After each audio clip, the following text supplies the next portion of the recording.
What's up, guys? So I thought I'd go with the title Losing Friends While YouTube Streaming, because I figured, oh wow, she's cute. Figured you'd get more viewers for a stream on losing friends while YouTube streaming, rather than how to keep friends, how to make friends while YouTube streaming, right? People want the Sturm and Drang. People want the drama. People want the dirty itty-gritty of losing friends while YouTube streaming.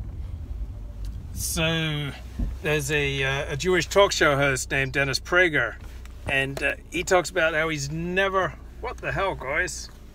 Sorry about the kind of tilted camera, but anyway, he talks about how he's never lost a friend. So Dennis Prager is the bloke who inspired me to convert to Judaism. And whenever I wanted to give Dennis Prager a tough time, I just tell him, Dennis, everything I am today is because of you. He'd get a very pained look on his face.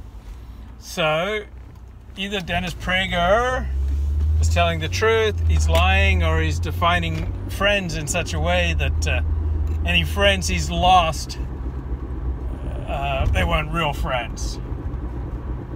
I know he was asked about me, I think in the 2007 Jewish Journal of Los Angeles, and he said, Luke Ford was never a friend nor a student. I believe that I had some positive effect on him at one point, but who knows. So I admire that. If that's true, Dennis Prager's never lost a friend, because I cannot say that. I cannot say that. I mean, how many people can say that they've never lost a friend? And in the cauldron of high-intensity YouTube streaming and debating, it gets really easy to lose friends, lose acquaintances, to say things that you regret. All right, let's get this sorted out, guys. Okay, that's better.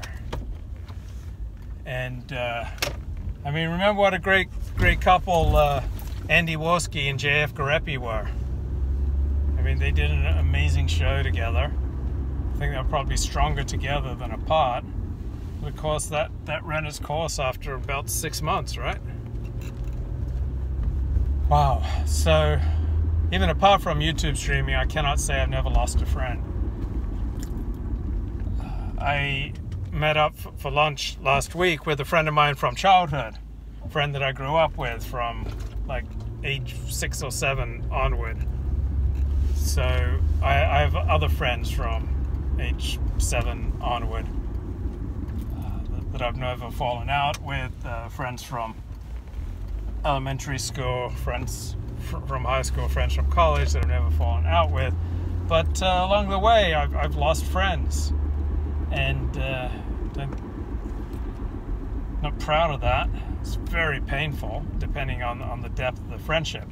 I remember one friendship that I had. It's like a really good friendship, very important to me. It was like such an important friendship that when I lost it,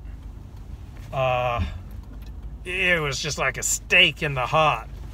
And this is how it ended. The guy said to me, I don't trust you, my kids fear you, and my wife hates you. So let me sum up the feeling in this house. I don't trust you, my kids fear you, and my wife hates you. Now, I could have gone all devastated on that comeback, but this came from a guy who doesn't have friends. He doesn't sustain friends. He brings people in for a time into his life, but overall he's just not comfortable with having friends. So I could take that personally, but I didn't do anything to him. And some people, they're just not built for friendship. When you work together, of course, that can put a strain on the friendship. I remember I was the editor of my high school newspaper, and when I'm trying to run the newspaper, like my friends on the staff may be trying to roughhouse with me. And so that put a little bit of strain on the relationship, but we managed to get that sorted out. religious differences. So when I converted to Judaism, a lot of my friends from childhood, when I was a Seventh Adventist Christian, they experienced that as like a personal rejection. It was me saying that their religion was wrong, and I lost a lot of friends from doing that. They just didn't feel comfortable around me. Also, I noticed when I got sick at age 21, I was basically bedridden for 6 years. I dragged myself to UCLA for the 1988-89 school year, but people were really uncomfortable being around someone who was chronically ill. They said it's all in his head. It wasn't. They just shy away. That's like the instinctive reaction to sick people. I think that's what happened with Hillary Clinton, right? She couldn't attract any crowds during the 26 campaign, particularly going down the stretch, because she seemed obviously a sick person, a dying person, and people don't generally want to get around sick and dying people. It takes overcoming your natural tendencies to kind of force yourself to go attend to the sick and the dying.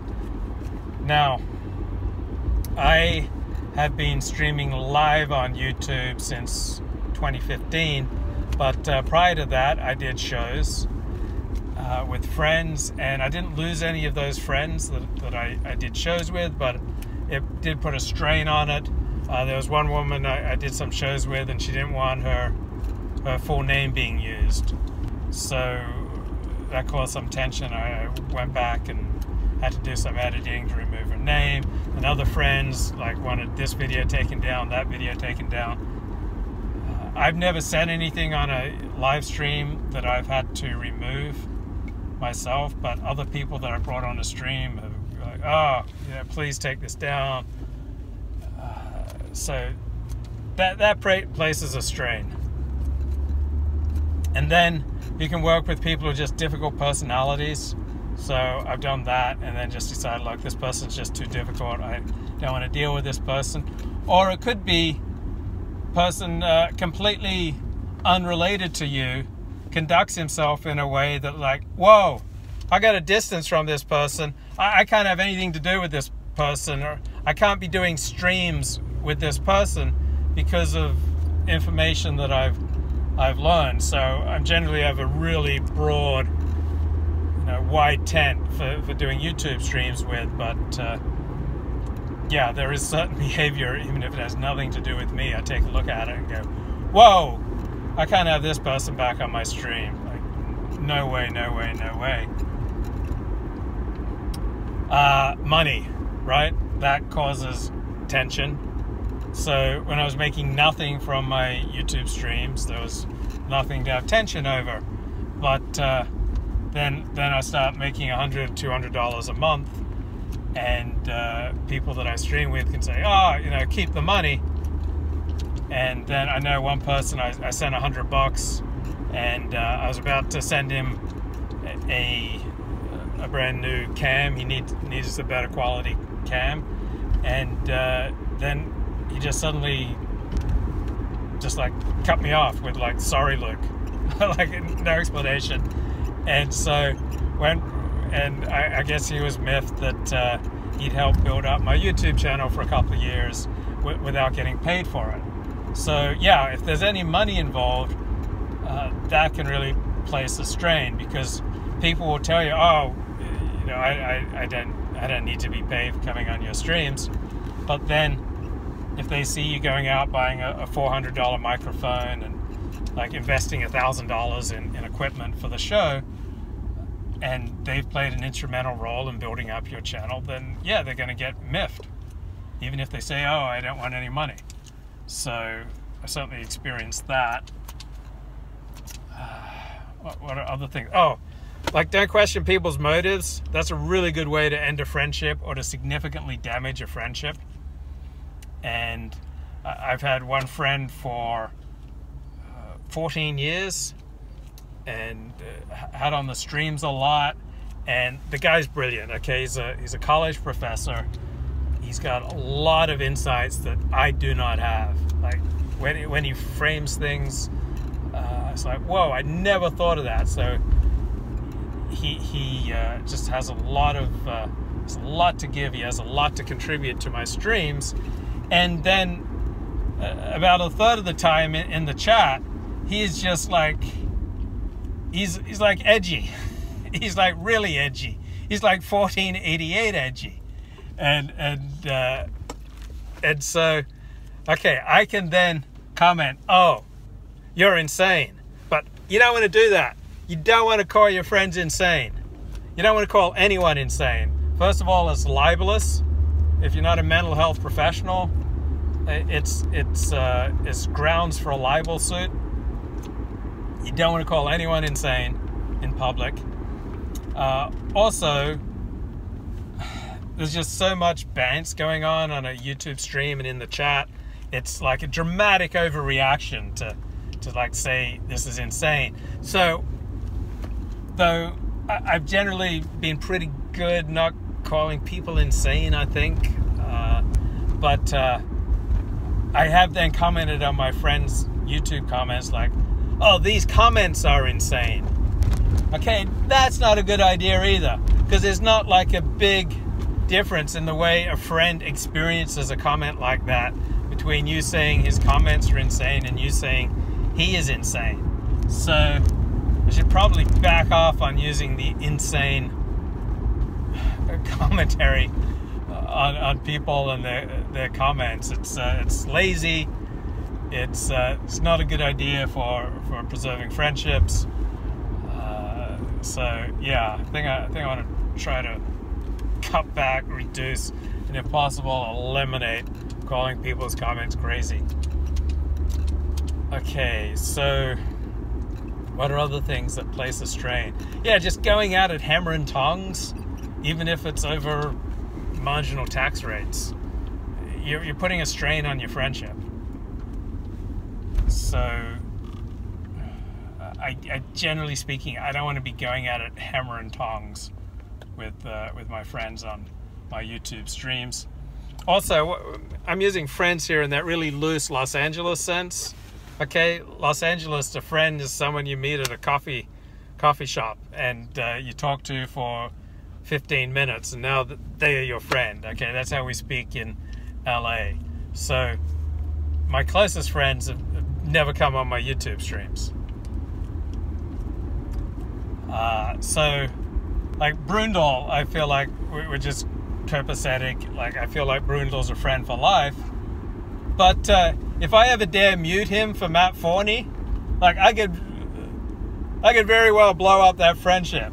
If I ever dare to mute Brundle for Matt Forney or for the Irony Bros, like I may be in hot water with that otherwise completely solid friendship. Now, I saw a comment that one thing I could do is to like treat everyone on the stream the same, and I do not do that. Absolutely do not do that. I'm very hierarchical. So if Jim Goad comes on my stream, I will, in the middle of a conversation, I will just go to Jim, and everybody else has to take a back seat to Jim Goad. I think Jim Goad, word for word, best writer in America today. Richard Spencer comes on the stream. Everybody else needs to mute. Richard Spencer gets priority number one. Kevin McDonald, Jared Taylor, Peter Brimlow, any of these big names. I'm very hierarchical. Like when Frame Game would come on my stream, I would ask everyone else stay muted. And I remember one friend of mine would just like unmute to laugh when Frame Game or I made a point, and I just ejected him from the stream. I just didn't want any interference. So I really like having Kyle on the stream, because when the numbers start building up in the stream, and it's the Kevin Michael Grace show, Kyle will make a note saying, hey, I've got a point about this, and then I'll bring him in. But I don't like it when people talk over each other. I prefer to like line people up like an air traffic controller. So if I mute someone in a stream, they can of course take it very personally. I'm completely hierarchical in the way I do my streams. So my shows with Kevin Michael Grace, Kevin gets priority. I don't want anybody interrupting Kevin. If Kevin's got a 20-minute point to make about electrical outlets in London in 1976, I want him to make that point without any interruption. And so that means I have to eject other people from the stream or mute them or reprove them. I remember one guy I had on my stream, he had a lot of mic problems. And yeah, I'd get mad. Not mad as in long term, but I'd get irritated. It's like, come on, man. I can't hear you clearly. It's like, if there's like bad background noise sometimes, like if it's making my ears hurt, I will react really strongly. And okay, you don't want to be yelling at a friend. You don't want to be publicly reproving a friend or in any way ridiculing or putting down a friend in the course of a live stream if the friend's got bad audio, and that's going to place a great strain on the friendship. Like I remember there was one guy I did streams with, I was like always yelling at him about his audio quality. And wow, so probably rule number one is like operate in a way that allows you to have peace of mind. Rule number two, recognize that there are different genres for YouTube streaming. There's serious discussion where you may need to do serious moderating, and then there's like playground level taunting. So that does not require meet the press style serious moderation. But then what if there are unfounded accusations of criminal behavior? You should definitely crack down on that. On the other hand, if it's like completely, lowbrow mudslinging, then that is its own genre, right? Football has different rules from cricket, which has different rules from baseball. So every genre, every type of stream, I think you're going to deal with a different genre, different rules.